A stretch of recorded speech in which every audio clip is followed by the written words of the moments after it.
नमामि समीशान निर्वाण रूपं विभुं व्यापकं ब्रह्मवेदं स्वरूपं निज निर्गुण निर्विकल्पं निरीहं चिदाकाशमाकाशवासं भजं। हर हर महादेव। ओम नमः शिवाय। मैं रीना और आप सभी का हमारे चैनल सुविचार विद रीना में बहुत बहुत स्वागत है। आप सभी का दिन शुभ और मंगलमय हो। भगवान भोलेनाथ आपकी सभी मनोकामनाओं को पूर्ण करें। आप सभी सुनेंगे फाल्गुन मास महात्म्य की कथा। आज का फाल्गुन मास महात्म्य का अध्याय सुनने से पहले आपको सुनाते हैं भगवान शिव की एक बहुत ही सुंदर कहानी। आप सभी से अनुरोध है कि कहानी को पूरा अवश्य सुनिएगा। बहुत पुरानी बात है। एक गांव में भगवान शिव का एक मंदिर था। उसी मंदिर के बाहर एक पेड़ था जिस पर एक नन्ही चिड़िया रहा करती थी। चिड़िया के 3 छोटे छोटे बच्चे भी थे और वह चिड़िया गांव के घरों से दाना चुग कर लाती, खुद भी खाती और अपने नन्हे मन्ने बच्चों को भी पेट भरती। वह चिड़िया भगवान शिव की भक्त थी। हमेशा मन में भगवान शिव और माता पार्वती को याद करा करती। उसी गांव में एक सेठ और सेठानी भी रहा करते थे। सेठ सेठानी की कोई संतान नहीं थी। सेठानी इसी बात को लेकर दुखी होकर घर के पीछे बैठकर अक्सर रोती रहती थी। वह चिड़िया पेड़ पर बैठकर उस सेठानी को रोते हुआ देखा करती थी।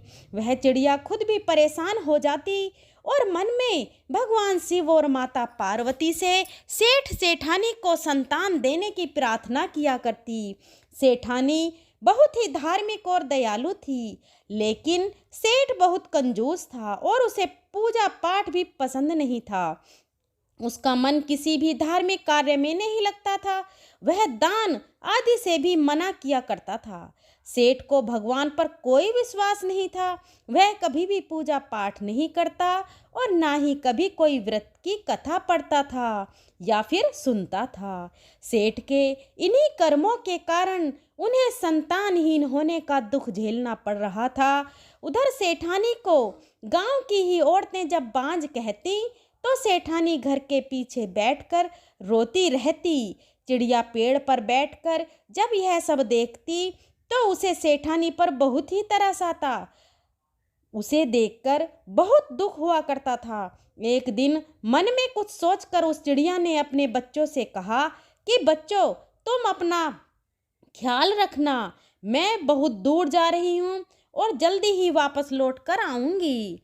ऐसा कहकर वह चिड़िया कैलाश पर्वत की ओर उड़ चली। बहुत लंबी उड़ान के बाद आखिरकार वह चिड़िया कैलाश पर्वत पर पहुंच गई। उड़ान भरते भरते उसका गला सूख गया था और लंबी उड़ान के कारण वह चिड़िया बहुत थक भी गई थी। इसी कारण कैलाश पर्वत पर पहुंचने के तुरंत बाद ही वह मूर्छित हो गई। माता पार्वती ने जब उस मूर्छित चिड़िया को देखा तो उस पर तरस खाकर उसे अपने हाथ के स्पर्श से पहले जैसा ऊर्जावान कर दिया। माता पार्वती ने उस चिड़िया से पूछा कि तुम इतनी मेहनत करके इतनी लंबी उड़ान भरकर यहाँ किस कारण से आई हो? तब चिड़िया ने कहा, माता, मेरे गांव में एक सेठ सेठानी रहते हैं, लेकिन उनके कोई भी संतान नहीं है। आप कृपा करके उन्हें संतान सुख दे दीजिए। आप उन्हें पुत्र दीजिए, क्योंकि संतान के लिए सेठानी जी बहुत दुखी हैं, बहुत रोती रहती हैं। माता, मुझसे उस सेठानी का दुख नहीं देखा जाता। माता, चिड़िया की यह बात महादेव भी सुन रहे थे। तब महादेव ने उस चिड़िया से कहा, वह सेठ न तो कभी पूजा पाठ करता है, न कभी भागवत की कथा सुनता है और ना ही कोई पुण्य का कर्म करता है। उसने कोई भी ऐसा अच्छा कार्य नहीं किया जिससे उसके भाग्य में पुत्र योग बन सके, इसलिए उसका कोई पुत्र नहीं हो सकता। यह बातें जानकर नन्ही चिड़िया बार बार भगवान शिव और माता पार्वती से आग्रह करने लगी, हे प्रभु, आप सेठ सेठानी को संतान सुख दें दीजिए, तब माता पार्वती ने भगवान शिव को इस बात के लिए मना ही लिया। तो भगवान शिव बोले कि पुत्र तो हम उसे दे देंगे, लेकिन सेठ अगर अब भी पुण्य कर्म नहीं करेगा तो उसका पुत्र जल्दी ही मृत्यु को प्राप्त हो जाएगा। यह बात सुनकर चिड़िया ने कहा, प्रभु आप बस सेठानी को एक बार पुत्र दे दीजिए। पुत्र प्राप्त होते ही वह सेठ भी पूजा पाठ करने लगेंगे। ऐसा कहकर चिड़िया खुश हो गई और भगवान शिव और माता पार्वती को धन्यवाद देकर वहां से चली गई। आखिरकार भगवान शिव और माता पार्वती ने उस चिड़िया की विनती सुन ली और कुछ ही दिन के बाद सेठानी गर्भवती हो गई। 9 महीने बीतने पर सेठानी को एक पुत्र हुआ, जिसे देखकर सेठ और सेठानी बहुत खुश हुए। पुत्र होने के बाद सेठानी का तो भगवान में विश्वास और भी अधिक बढ़ गया और अब वह पहले से भी ज्यादा पूजा पाठ करने लगी, दान पुण्य करने लगी। सेठ का वही हाल रहा, उसने अब भी कोई पुण्य कर्म नहीं किया। उसका भगवान पर अब भी विश्वास नहीं हुआ, ना वह कभी पूजा पाठ करता न कभी कथा सुनता। पेड़ पर बैठकर वह चिड़िया अक्सर सेठ के पुत्र को देखा करती। धीरे धीरे समय बीतने लगा। अब चिड़िया को सेठ के पुत्र की चिंता होने लगी। चिड़िया को भगवान शिव की कही हुई बात याद थी। उसे सेठ के पुत्र की चिंता होने लगी। वह सोचने लगी कि सेठ का पुत्र हो गया, इसके बाद भी वह सेठ नहीं बदला, अब भी यह कोई दान पुण्य नहीं करता, कहीं इसके पुत्र की मृत्यु ना हो जाए। इसी प्रकार एक दिन चिंतित होकर वह चिड़िया फिर से लंबी उड़ान भरकर कैलाश पर्वत पर जा पहुंची और वहां जाकर भगवान शिव और माता पार्वती से आग्रह करने लगी कि वे सेठ के पुण्य कर्म करने के लिए प्रोत्साहित करें। माता पार्वती ने जब देखा कि यह चिड़िया दूसरों के लिए इतनी दयालु है, दूसरों के प्रति इतनी चिंता करती है, तो वे मन में बहुत प्रसन्न हुई। अब भगवान शिव और माता पार्वती एक ब्राह्मण और ब्राह्मणी का रूप धरकर उस सेठ सेठानी के घर पर गए। वहां जाकर उन्होंने कहा कि हमें भिक्षा दो, हम भूखे हैं, हमें भोजन कराओ। सेठ ने तो सुनते ही मना कर दिया, लेकिन सेठानी ने बहुत ही आदर सम्मान के साथ उन दोनों ब्राह्मण और ब्राह्मणी को अपने घर के अंदर बिठाया, उनका स्वागत सत्कार किया, फिर उनके लिए तरह तरह के स्वादिष्ट व्यंजन बनाए और उन्हें भोजन कराया। ब्राह्मण और ब्राह्मणी के रूप में भगवान शिव और पार्वती ही सेठ के घर पर पधारे थे और उनके घर पर प्रवेश करते ही सेठ की बुद्धि ठीक हो गई। अब वह हाथ जोड़कर अपनी गलतियों के लिए क्षमा मांगने लगा और ब्राह्मण देवता के चरणों में गिर पड़ा। तब ब्राह्मण रूपी धारी महादेव ने सेठ से कहा, तुम्हारे भाग्य में संतान सुख नहीं लिखा था, क्योंकि तुमने अपने जीवन में कभी कोई अच्छा कार्य नहीं किया। तुमने कभी भगवान पर विश्वास नहीं किया, कभी पुण्य कर्म नहीं किए, कभी ब्राह्मणों को दान नहीं दिया, कभी पूजा पाठ नहीं किया, कभी कथाएं नहीं सुनी।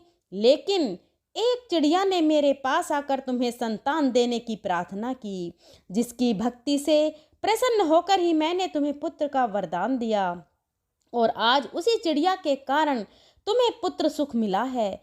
लेकिन अब भी तुमने अगर पूजा पाठ या पुण्य कर्म नहीं किए तो तुम्हारे पुत्र की मृत्यु हो जाएगी।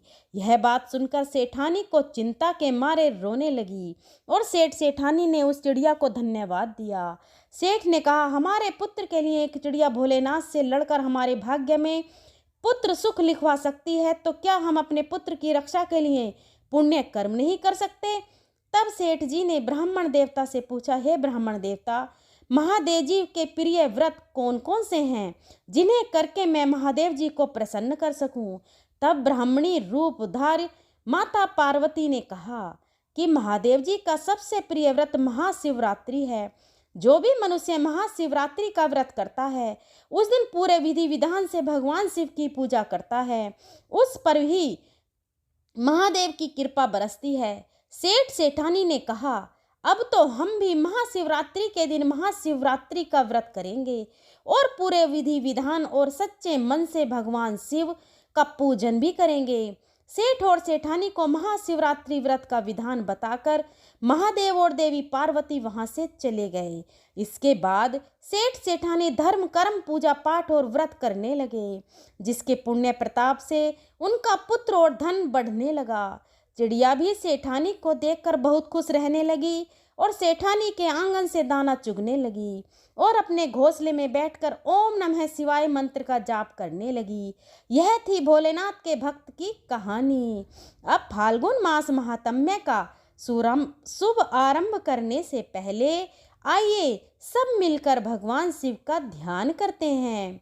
ज्योति मात्र स्वरूपाय निर्मल ज्ञान चक्षुषे नमः शिवाय संताय ब्रह्माणी लिंग मूर्तिये, अर्थात ज्योति मात्र जिनका स्वरूप है, निर्मल ज्ञान ही जिनके नेत्र हैं, जो लिंग स्वरूप ब्रह्मा हैं, उन परम शांत कल्याणमयी शरण में एकत्र हुए सब ऋषियों ने श्री सूत जी से कहा, सूत जी आपने हमें माघ मास महात्म्य का वर्णन किया। अब हम फाल्गुन मास महात्म्य में भगवान शिव जी के महात्म्य और उनके मंत्रों की महिमा को सुनना चाहते हैं। तब सूत जी ने कहा, मुनियों, मरण धर्मा मनुष्यों के लिए इतना ही सबसे उत्तम एवं सनातन श्रेय है कि भगवान महेश्वर की कथा में अकारण भक्ति भाव का उदय हो। समस्त पुण्य श्री के संपूर्ण साधनों और समस्त यज्ञों में जप यज्ञ को ही सर्वोत्तम माना गया है। जैसे सब देवताओं में त्रिपुरारी भगवान शंकर श्रेष्ठ हैं, उसी प्रकार सब मंत्रों में भगवान शिव का डकर मंत्र श्रेष्ठ है। उसी को प्रणव से रहित होने पर पंचाक्षर मंत्र भी कहते हैं। वह जप करने वाले पुरुषों को मोक्ष देने वाला है। सिद्धि की इच्छा रखने वाले सर्वश्रेष्ठ मुनि इस मंत्र का सम्यक रूप से सेवन करते हैं। शिवजी के शुभ पंचाक्षर मंत्र में सर्वज्ञ परिपूर्ण सच्चिदानंद स्वरूप भगवान शिव सदा रमते रहते हैं। श्री सूत जी कहते हैं, फाल्गुन मास में कृष्ण पक्ष की चतुर्दशी का उपवास अत्यंत दुर्लभ है। उसमें भी शिवरात्रि में जागरण करना तो मैं मनुष्यों के लिए और दुर्लभ मानता हूँ। उससे भी अत्यंत दुर्लभ है शिवलिंग का दर्शन तथा परमेश्वर शिव के पूजन को तो मैं और भी दुर्लभतर मानता हूँ। 100 करोड़ जन्मों से मैं उत्पन्न हुई पुण्य राशि के प्रभाव से कभी भगवान शंकर की बेल पत्र से पूजा करने का अवसर प्राप्त होता है। 10,000 वर्षों तक जिसने गंगा जी के जल में स्नान किया है, उसको जो फल मिलता है वही फल मनुष्य एक बार बेलपत्र से भगवान शिव शंकर की पूजा करके प्राप्त कर लेता है। प्रत्येक युग में जो पुण्य इस संसार में लुप्त हुए हैं, वे सभी फाल्गुन कृष्ण चतुर्दशी यानी शिवरात्रि में पूर्णतः विद्यमान रहते हैं। लोक में ब्रह्मा आदि देवता और वशिष्ठ आदि मुनि इस फाल्गुन कृष्ण चतुर्दशी की भूरी भूरी प्रशंसा करते हैं। इस शिवरात्रि को यदि किसी ने उपवास किया तो उसे 100 यज्ञों से अधिक पुण्य होता है। जिसने एक बिल्वपत्र से शिवलिंग का पूजन किया है, उसके पुण्य की समता तीनों लोकों में कौन कर सकता है। इस विषय में एक परम सुंदर पुण्य कथा कही जाती है। इवाक वंश में मित्र सह नाम से प्रसिद्ध एक परम धर्मात्मा राजा थे। वे समस्त धनुर्धारियों में श्रेष्ठ, सब अस्त्र शस्त्रों की ज्ञाता, शास्त्रज्ञ, वेदों के पारंगत, विद्वान, सूरवीर, उत्साही, अत्यंत बली और दया के निधान थे। राजा को शिकार खेलने का व्यसन था। एक दिन उन्होंने अपनी बहुत बड़ी सेना साथ लेकर भयंकर वन में प्रवेश किया और वहां बहुत से व्याघ्र, जंगली सुअर तथा सिंह को अपने बाणों से बींध डाला। राजा मित्र सह पर सवार होकर कवच से सुरक्षित होकर वन में विचर रहे थे। उसी समय उन्होंने अग्नि के समान आकृति वाले एक निशाचर को मारा। उसका छोटा भाई दूर से यह देखकर शोक मग्न हो गया और वहीं कहीं छिप गया। भाई को मारा देखकर उसने मन ही मन इस प्रकार विचार किया, यह राजा बड़ा दर्द सूरवीर है, इसे छल से ही जीतना चाहिए। ऐसा निश्चय करके वह पापात्मा राक्षस मनुष्य के समान आकृति बनाकर राजा के समीप आया। राजा ने सेवा करने के लिए विनती भाव से आए हुए उस पुरुष को देखकर अज्ञानवश उसे रसोई घर का अध्यक्ष बना दिया। इसके बाद राजा लौटकर अपनी पुरी को आए। महाराज मित्र सिंह की पत्नी मदम नाम से प्रसिद्ध थी। वह नल की स्त्री दमयंती के समान बड़ी पतिव्रता थी। एक दिन राजा मित्र सहने श्राद्ध के दिन मुनिवर वशिष्ठ को निमंत्रित करके अपने घर पर बुलाया। उस समय रसोइये के रूप में राक्षस ने साग में मनुष्य का मांस मिला दिया और वही वशिष्ठ जी के आगे परोस दिया। उसे देखकर वशिष्ठ जी बोले, राजन, तुझे धिक्कार है, तू इतना दुष्ट और छली है कि मेरे आगे मनुष्य का मांस रख दिया। इस पाप के कारण तू राक्षस हो जाएगा। जब मुनि को यह मालूम हुआ कि यह सारी करतूत राक्षस की है, तब उन्होंने उस सांप को 12 वर्षों की अवधि में सीमित कर दिया। तब राजा भी कुपित होकर बोले, यह मेरी करतूत नहीं थी और ना मैं इस विषय में कुछ जानता ही था, तो फिर आपने मुझे अकारण शाप दे दिया, इसलिए गुरु होने पर भी आपको मैं भी शाप देता हूँ। ऐसा कहकर राजा अंजलि में जल लेकर गुरु को शाप देने के लिए तत्पर हुआ। यह देखकर रानी पद्म ने पति के चरणों में गिरकर उन्हें ऐसा करने से रोका। रानी के वचन का मान रखने के लिए राजा शाप देने से निवृत्त हो गए और उस अंजलि के जल को उन्होंने अपने दोनों पैरों पर डाल दिया। इससे राजा के दोनों पैर कल्म युक्त यानी मलिन हो गए। तब से राजा का नाम कलमासपाद हो गया। गुरु के शाप से राजा वन में विचर वाले राक्षस हुए। एक दिन वह वन में कहीं किशोर अवस्था वाले नवविवाहित मुनि दंपत्ति रमण कर रहे थे। उस समय उस पर भक्षी राक्षस ने तरुण मुनि कुमार को खाने के लिए पकड़ लिया। ठीक उसी तरह जैसे छोटे से मृग शिशु को कोई व्याघ्र पकड़ लेता है। राक्षस के वश में पड़े हुए अपने पति को देखकर उसकी स्त्री करुणा पूर्वक बोली, सूर्यवंश यशोधर महाराज, ऐसा आप मत कीजिए। आप राक्षस नहीं, अयोध्या के सम्राट हैं, रानी मद्दम के पति हैं। प्रभु, यह मेरे स्वामी मुझे प्राणों से भी अधिक प्रिय हैं। इन्हें नहीं खाइए। शरण में आए हुए दीन दुखी मनुष्यों को आप ही सहारा देने वाले हैं। इन महात्मा पति के बिना मेरा यह शरीर मेरे लिए महान भार है। इस मलिन पाप में 5 भौतिक शरीर से क्या सुख होगा। यह मुनि कुमार देखने को बालक हैं, किंतु वेदों के विद्वान, शांत, तपस्वी और अनेक शास्त्रों के ज्ञाता हैं। इन्हें प्रणाम दान देकर आपको संपूर्ण जगत की रक्षा करने का पुण्य होगा। महाराज, मैं ब्राह्मण की स्त्री हूँ, अभी बालिका हो, मुझ पर कृपा कीजिए। आप जैसे साधु पुरुष अनाथों, दीनों और पीड़ितों पर कृपा करने वाले होते हैं। इस प्रकार प्रार्थना करने पर भी उस निर्दयी नरभक्ष राक्षस ने उस ब्राह्मण कुमार की गर्दन मरोड़ डाली और उन्हें उदर स्तर लिया।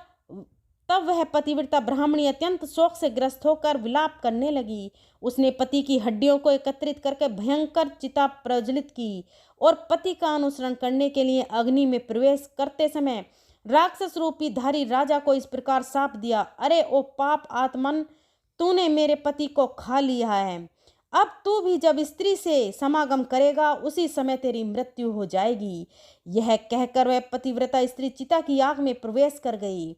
गुरु के शाप का भोग करके राजा पुनः अपने स्वरूप को प्राप्त हुए और प्रसन्नता पूर्वक घर को गए। रानी पद्म उस पतिव्रता ब्राह्मणी के शाप को जानती थी, इसलिए वेदव्य से डरकर उन्होंने रति की इच्छा वाले पति को अपने पास आने से मना कर दिया। राजा मित्र सह राज्य की सुख भोग से विरक्त हो गए और संपूर्ण लक्ष्मी का परित्याग करके पुनः वन में चले गए। राज्य छोड़कर संपूर्ण पृथ्वी पर विचर हुए राजा ने अपने पीछे आती हुई एक भयंकर रूप वाली पिशाची को देखा। वह ब्रह्म हत्या थी। श्रेष्ठ मुनियों के उपदेश से राजा ने उस ब्रह्म हत्या को पहचाना। उसके निवारण के लिए विरक्त चित्त वाले राजा ने अनेक वर्षों तक बहुत से क्षेत्रों में विचरण किया। फिर भी जब ब्रह्मा हत्या निवृत्त नहीं हुई, तब वे मिथिला में आए। इसी समय उधर आते हुए निर्मल अंतःकरण वाले गौतम मुनि को उन्होंने देखा और उनके समीप जाकर बार बार प्रणाम किया। तब मुनि श्रेष्ठ गौतम ने राजा को आशीर्वाद देकर मंद मंद मुस्कुराते हुए कहा, राजन, तुम यहाँ कुशल तो हो ना? तुम्हारे राज्य में कोई विघ्न बाधा तो नहीं है? तब राजा ने कहा, ब्राह्मण, आपकी कृपा से हम सब लोग कुशल हैं, परंतु यह भयंकर रूप वाली पिशाचिनी हमें बड़ा दुख देती है। साप ग्रस्त होकर हमने जो दुर्लभ पाप कर डाला है उसकी शांति सहस्त्र प्रायश्चित से भी नहीं हो रही। आप प्रेम पूर्वक संभाषण करके मेरे मन को आनंदित कर रहे हैं। हे महाभाग, आज अपने चरण कमलों की शरण में आए हुए मुझ पापी को शांति प्रदान कीजिए, जिससे मुझे सुख मिले। तथा करुणा निधि गौतम जी ने कहा, राजेंद्र, अब अपने महान पापों से होने वाले भय को त्याग दो। जब भगवान शंकर रक्षा करने वाले हैं, तब उनकी शरण में आए हुए भक्तों को कहाँ से भय हो सकता है? गोकर्ण नामक मनोरम क्षेत्र महापात को का सहार करने वाला है। वहाँ बड़े से बड़े पाप के भी नहीं टिक पाते हैं। गोकर्ण क्षेत्र में विद्यमान भगवान शिव स्मरण करने मात्र से समस्त पापों का नाश कर डालते हैं। जैसे कैलाश और मंदराचल के शिखर पर भगवान शिव का निश्चित निवास है, उसी प्रकार गोकर्ण मंडल में भी है। वहाँ महादेव जी महाबल नाम से निवास करते हैं। रावण नामक राक्षस ने घोर तपस्या करके जिस शिवलिंग को प्राप्त किया था, उसी की गणेश जी ने गोकर्ण क्षेत्र में स्थापित किया है। सनक आदि महात्मा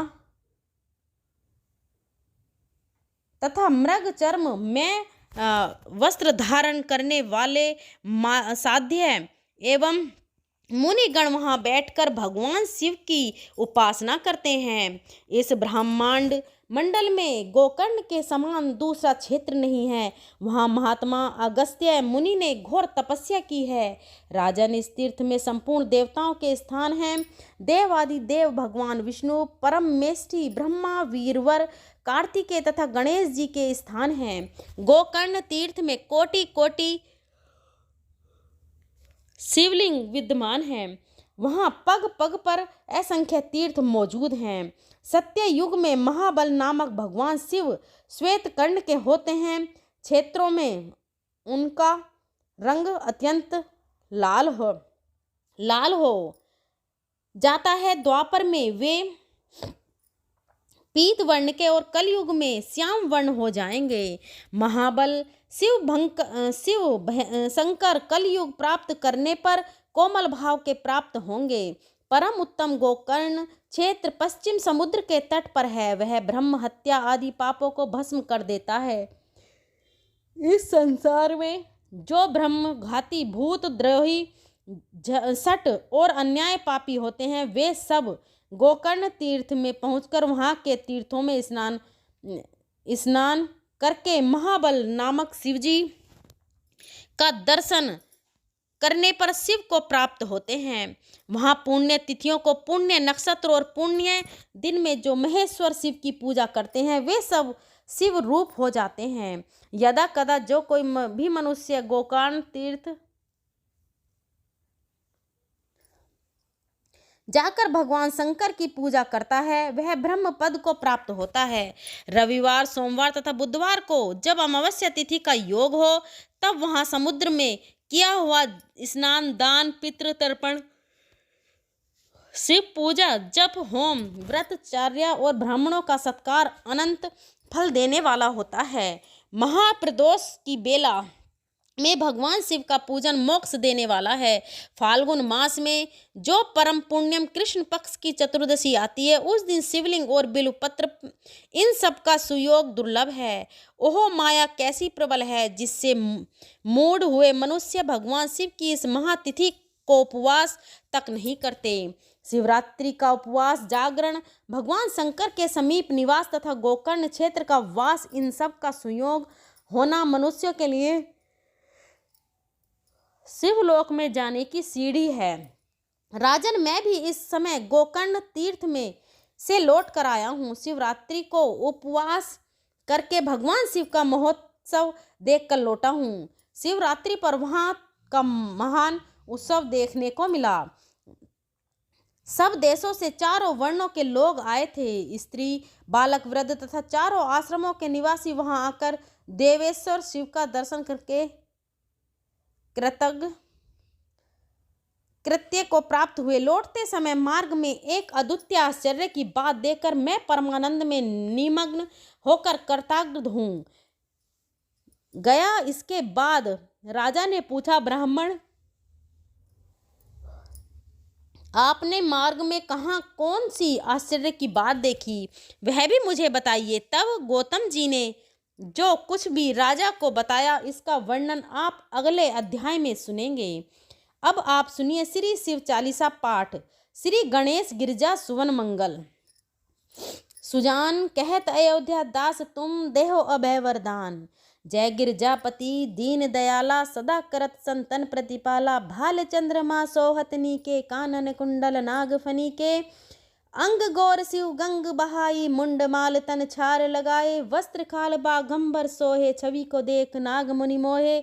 मैना मातु की होवे दुलारी, बाम अंग सोहत छवि न्यारी। कर त्रिशूल सोहत छवि भारी, करत सदा तृण सहकारी। नंदी गणेश सहित कैसे सोहे, मध्य कमल है जैसे। कार्तिक श्याम और गण राऊ, या छवि को कही जात न काऊ। देवन जब ही जाए पुकारा, तब ही दुख प्रभु आप निवारा। किया उपद्रवता भारी, देवन सब मिली तुम ही जुआरी। तुरत षडानन आप पठावो, लवि मेष में मर गरा। आप जलंधर असुर संहार, सुयुष तुम्हारा। विदित संसारा त्रिपुर सुरसन, युद्ध मचाई। सभी कृपा कर लीन बचाई, किया तप ही भागीरथ भारी। पूर्व प्रतिज्ञा तास पुरारी, दानी निमम तुम सम कोई नाही। सेवक स्तुति करा सदा ही, वेद माम नाम महिमा तब गाई। अकद अनादि भेद नहीं पाई, प्रकट उदती मंथन में ज्वाला। जरे सुरासर भय विहाला, कीन दया तह करी सहाई। नीलकंठ तब नाम काहई, पूजन रामचंद्र जब कीनो। तीनों लोक जीत के विभीषण दीनो, सहस कमल में हो रहे धारी। कीन परीक्षा तिहो पुरारी, एक कमल प्रभु राखे जोई। कमल नयन पूजन सब सोही, कठिन भक्ति देखी प्रभु शंकर। भय प्रसन्न दिए इच्छित, वह जय जय जय जय अनंत विनाशी। करत कृपा सबके घटवासी, या दुष्ट शकल नित मोहि सतावे। भ्रमित रही मोहि चैन न आवे, त्राही त्राही में नाथ पुकारो। यही अवसर मोहि आन उबारो, त्रिशूल शत्रु को मारो। संकट से मोहि आन उबारो, मात पिता भ्राता सब कोई। संकट में पूछत नहीं कोई, स्वामी एक है आस तुम्हारी। आए हरू मम संकट भारी, हर निर्धन को देत सदाही। जो कोई जाचे सो फल पाही, कैसी विधि करो तुम्हारी। कहत नाथ चूक हमारी, शंकर हो संकट के नाशन। मंगल कारण मंगल विनाशक, विघ्न विनाशन। योगी यति मुनि ध्यान लगावे, नारा श्री शारद शीस नवावे। नमो नमो जय नमः शिवाय, सुर ब्रह्मादिक मार न पाए।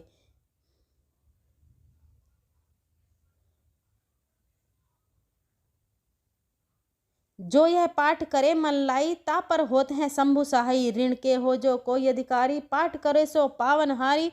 पुत्रहीन कर इच्छा कोई, निश्चय शिव प्रसाद ते ही होई। पंडित त्रयोदशी को लावे, ध्यान पूर्वक होम करावे। त्रयोदशी व्रत करे हमेशा, ताके तन नहीं रहे कलेसा। धूप दीप नेवद चढ़ावे, शंकर सम्मुख पाठ सुनावे। जन्म जन्म के पास नसावे, अंतवास शिवपुर में पावे। कहे अयोध्या आज तुम्हारी, जानु सकल दुख हरव हमारी। नित नेम कर पाठ करे चालीसा, तुम मेरी मनोकामना पूर्ण करो जगदीशा। मकसर छठी हेमंत ऋतु, संवत 64 जान। स्तुति चालीसा शिव ही, पूर्ण किन कल्याण।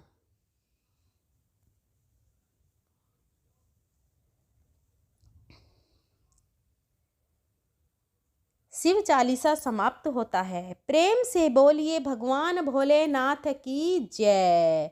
आपको आज की कथा पसंद आए तो वीडियो को लाइक करें और अपने फ्रेंड और फैमिली में शेयर करें और कमेंट बॉक्स में भगवान भोलेनाथ की जय ज़रूर लिखें।